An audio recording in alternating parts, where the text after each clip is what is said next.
భారత్పై ఈగ వాలినా ఊరుకోమని రష్యా అధ్యక్షుడు తేల్చి చెప్పాడు.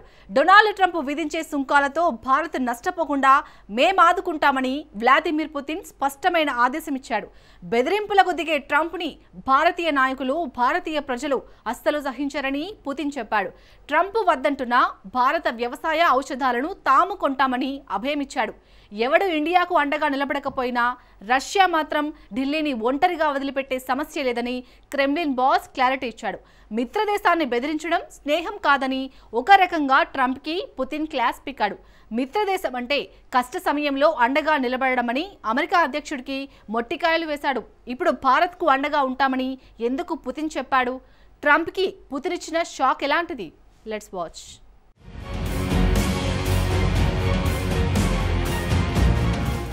భారత్పై ట్రంప్ కుట్రలకు బ్రేకులు పడతాయా?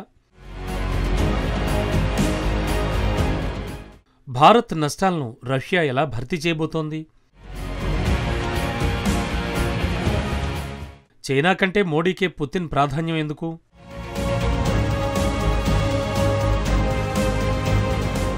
ఇటీవల భారత్ అమెరికా మధ్య సంబంధాలు దెబ్బతిన్నాయి. ప్రత్యేకించి అమెరికా అధ్యక్షుడు డొనాల్డ్ ట్రంప్ భారత్ను టార్గెట్ చేశాడు. ఇప్పటికే 50% సుంకాలు విధించాడు. ఒకవైపు వాణిజ్య ఒప్పందానికి భారత్ చర్చలు జరుపుతోన్నా ట్రంప్ మాత్రం పాతపాటే పాడుతున్నాడు. తమ అగ్రి డైరీ ఉత్పత్తులను భారత్ కొనుగోలు చేయాలంటూ ఒత్తిడి పెంచుతున్నాడు. ప్రస్తుతం విధించిన 50% సుంకాలను 100% పెంచుతామని ట్రంప్ బెదిరింపులకు దిగుతున్నాడు. కానీ అమెరికా అధ్యక్షుడు తన సుంకాలకు కారణం మాత్రం రష్యా వైపు వేలెత్తి చూపుతున్నాడు. రష్యా చమురును భారత్ కొనుగోలు చేసి వ్లాదిమిర్ పుతిన్ చేస్తున్న యుద్ధానికి సహకరిస్తోందని ట్రంప్ ఆరోపిస్తున్నాడు. రష్యా చమురును భారత్ కొనుగోలు చేస్తున్నందుకే 50% సుంకాలను విధించామని పైకి చెబుతున్నాడు. తాజాగా భారత్ అమెరికా మధ్య నెలకొన్న ఉద్రిక్తతలపై రష్యా అధ్యక్షుడు దృష్టి సారించాడు. ఈ విషయంలో ఢిల్లీకి పుతిన్ తన సందేశాన్ని పంపాడు. ట్రంప్ విధించే చెత్త సుంకాలకు బెదిరిపోవద్దని భారత్కు సూచించాడు. ఈ విషయంలో రష్యా తప్పకుండా భారత్కు అండగా నిలుస్తుందంటూ క్రెమ్లిన్ బాస్ తేల్చి చెప్పాడు. అమెరికా నుంచి ఎంత నష్టం ఏర్పడుతోందో దాన్ని సరిచేసేందుకు మాస్కో రెడీగా ఉందని పుతిన్ అభయం ఇచ్చాడు. భారత్ నుంచి వ్యవసాయ ఉత్పత్తులు, ఔషధాలను కొనుగోలు చేస్తామన్నాడు. మిత్రుడు, నమ్మకమైన భాగస్వామి మోడీని కలిసేందుకు ఉత్సాహంగా ఉన్నానంటూ పుతిన్ చెప్పాడు. తాజాగా సోచీలో నిర్వహించినటువంటి వాల్డై ప్లేనరీలో పుతిన్ ప్రసంగించారు. ఈ సమావేశానికి భౌగోళిక, రాజకీయ, భద్రత నిపుణులంతా హాజరయ్యారు. భారత్కు అండగా ఉంటామని చెప్పేందుకు పుతిన్ ఈ వేదికను వినియోగించుకున్నాడు. భారత్పై ఆయన మరోసారి ప్రశంసలు కురిపించాడు. మోడీ వివేకవంతమైన నాయకుడని చెప్పాడు. భారత్ను బెదిరిస్తే ఆ దేశ ప్రజలు అస్సలు సహించరని పుతిన్ స్పష్టం చేశాడు. అమెరికా విధిస్తున్న సుంకాలు భారత్ రష్యా బంధాన్ని విడదీయలేవని పుతిన్ తేల్చి చెప్పాడు. అంతేకాదు భారత్కు వాటిల్లే నష్టాన్ని భర్తీ చేసేందుకు రష్యా ఎప్పుడూ సిద్ధంగా ఉంటుందని స్పష్టం చేశాడు. భారత్కు మరింత చమురు ఎగుమతి చేస్తామని క్రెమ్లిన్ అధినేత వివరించాడు. భారత్ రష్యా మధ్య ఎగుమతులను విస్తరిస్తామని పుతిన్ చెప్పాడు. తన సందేశంలో ఆయిల్ అత్యంత కీలకమైందన్నాడు. సింపుల్గా చెప్పాలంటే, మోడీజీ సుంకాలతో బెదిరిపోవద్దు, మిమ్మల్ని ఆదుకునేందుకు నేను ఉన్నానంటూ పుతిన్ తేల్చి చెప్పాడు. ఇక పుతిన్ విషయానికొస్తే చమురును కేవలం వాణిజ్యంగా చూడడం లేదు, దాన్నొక ఆయుధంగా భావిస్తున్నాడు. ట్రంప్ వాణిజ్య యుద్ధంలో భారత్కు చమురే ఆయుధంగా మారుతుందని రష్యా అధ్యక్షుడు భావిస్తున్నాడు. అయితే పుతిన్ కేవలం ఆర్థిక అంశాలతో సరిపెట్టలేదు. భారత్పై తనకు ఎంత ప్రేమ ఉందో, తమ స్నేహం ఎంత గొప్పదో వివరించే ప్రయత్నం చేశాడు. భారత్తో సంబంధాలు ప్రత్యేకమైనవని పుతిన్ స్పష్టంగా వివరించాడు.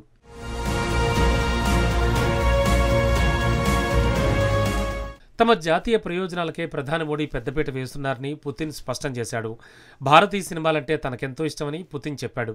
భారతీయ సినిమాలను 24/7 ప్రసారం చేసేందుకు ఓ కొత్త టీవీ ఛానల్ కూడా నిర్వహిస్తున్నామని ఈ సందర్భంగా రష్యా అధినేత స్పష్టం చేశాడు. నిజానికి భారత్ వెలుపల ఇలా నిరంతరాయంగా మన సినిమాలను ప్రసారం చేస్తున్న తొలి దేశం రష్యానే కావడం విశేషం. ఇది భారత్కు గర్వించదగ్గ విషయం. సో రష్యా అధ్యక్షుడి సందేశం చాలా స్పష్టంగా ఉంది.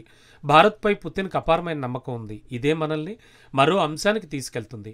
రష్యా చమురు కొనుగోళ్లను ఆపాలని భారత్పై ట్రంప్ చేస్తున్న ఒత్తిడిని గురించి పుతిన్ను నిపుణులు ప్రశ్నించారు. నిజానికి అమెరికన్లు పదే పదే భారత్ కొంటున్న రష్యా చమురునే టార్గెట్ చేస్తున్నారు. రష్యా చమురును భారత్ వదులుకునే అవకాశం ఉందా అని పుతిన్ అడిగారు. పుతిన్ సింపుల్గా ఇచ్చిన సమాధానం ఏంటో తెలుసా? నో, రష్యా చమురును భారత్ అస్సలు వదులుకోదని తేల్చి చెప్పాడు.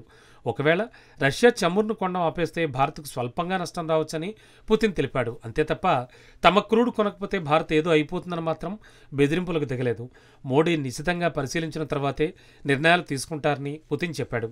సింపుల్గా చెప్పాలంటే ట్రంప్ బెదిరింపులకు మోడీ, భారతీయ ప్రజలు తల వంచరని పుతిన్ అభిప్రాయపడ్డాడు. పుతిన్ అభిప్రాయాన్ని ఇంకా వివరంగా చెప్పాలంటే భారత్ స్వతంత్ర సార్వభౌమ దేశమని, ఢిల్లీ స్వయంగా నిర్ణయాలు తీసుకునే హక్కు ఉంటుందన్నట్టు క్రెమ్లిన్ చీఫ్ చెప్పారు.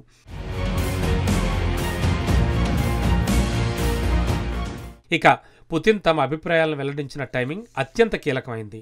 ట్రంప్ రోజురోజుకు భారత్పై ఒత్తిడిని తీవ్రతరం చేస్తున్నాడు. మొదట భారత్ ఉత్పత్తులపై 50% సుంకాలను విధించాడు. ఆ తర్వాత భారతీయ వ్యవసాయ దిగుమతులపై అదనపు సుంకాలను విధించాడు. రీసెంట్గా H1B వీసాలపై ఆంక్షలు విధించాడు. అదే సమయంలో రష్యాకు వ్యతిరేకంగా ఉక్రెయిన్కు మరింత సహాయాన్ని అందించే విషయంపై ట్రంప్ ప్రస్తావిస్తున్నాడు.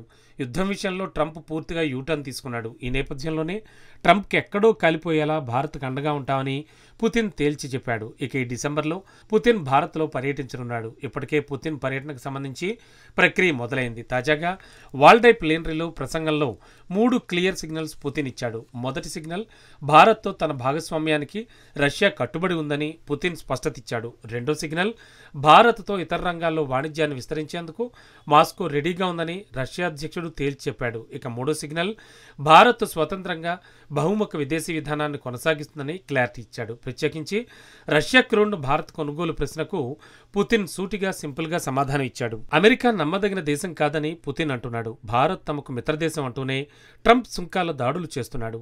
భారత్పై విరుచుకుపడుతున్నాడు. రాత్రికి రాత్రే నిర్ణయాలు తీసుకుని సోషల్ మీడియాలో ప్రకటనలు గుప్పిస్తున్నాడు. భారత్తో చర్చించాల్సిన అంశాలను సైతం సోషల్ మీడియాలోనే పెట్టి తన డబుల్ గేమ్ ప్రదర్శిస్తున్నాడు. భారత్పై ఒత్తిడిని పెంచేందుకు పాకిస్తాన్కు దగ్గరవుతున్నాడు. మిత్రదేశం అయితే ఇలాంటి పనులు చేయనే చేయదు, బెదిరింపులకు దిగదు. ఇదే విషయాన్ని పుతిన్ ఎత్తి చూపుతున్నాడు. భారత్కు రష్యా మిత్రదేశమని, అలాని బెదిరింపులకు దిగమని తేల్చేశాడు. భారత్కు అండగా నిలబడతామని హామీ ఇస్తున్నాడు. నిజానికి చైనాతో భారత్ కంటే బలమైన సంబంధాలు ఇటీవలి కాలంలో రష్యాకి ఏర్పడ్డాయి. కానీ ఇంత ఓపెన్గా చైనాకు రష్యా ఏనాడు మద్దతు ఇవ్వలేదు. మోడీ నాయకత్వాన్ని కొనియాడుతున్నాడు. చైనా అధ్యక్షుడి కంటే భారత ప్రధానికి ఎక్కువ ప్రాధాన్యం ఇస్తున్నాడు. దీనికి కారణం రష్యాతో భారత్కు దశాబ్దాలుగా ఉన్న ప్రత్యేక అనుబంధమే. అందుకే భారత్కు చమురును ప్రత్యేక డిస్కౌంట్లపై విక్రయిస్తున్నాడు. ఇప్పుడు భారత వ్యవసాయ, ఫార్మా ఉత్పత్తులను కూడా కొనేందుకు ముందుకొస్తున్నాడు. భారత్ నాయకత్వాన్ని పదే పదే ప్రశంసిస్తున్నాడు. స్నేహం అంటే ఇలా ఉండాలని ట్రంప్ డిప్ప మీద కొట్టి మరీ చెప్తున్నాడు. మిత్రుల మధ్య బెదిరింపులు ఉండవని, బంధం మరింత బలపడాలే తప్ప ఉద్రిక్తతలు పెంచుకోకూడదని వైట్ హౌస్ బాస్కు పుతిన్ క్లాస్ పీకుతున్నాడు.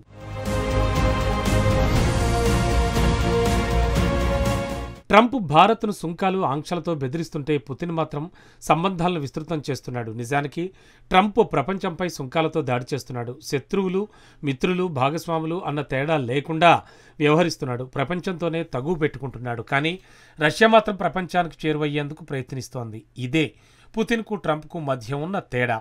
అంతిమంగా ఎవరైనా నమ్మకమైన మిత్రుడే కోరుకుంటారు. పుతిన్, మోడీ కూడా అంతే.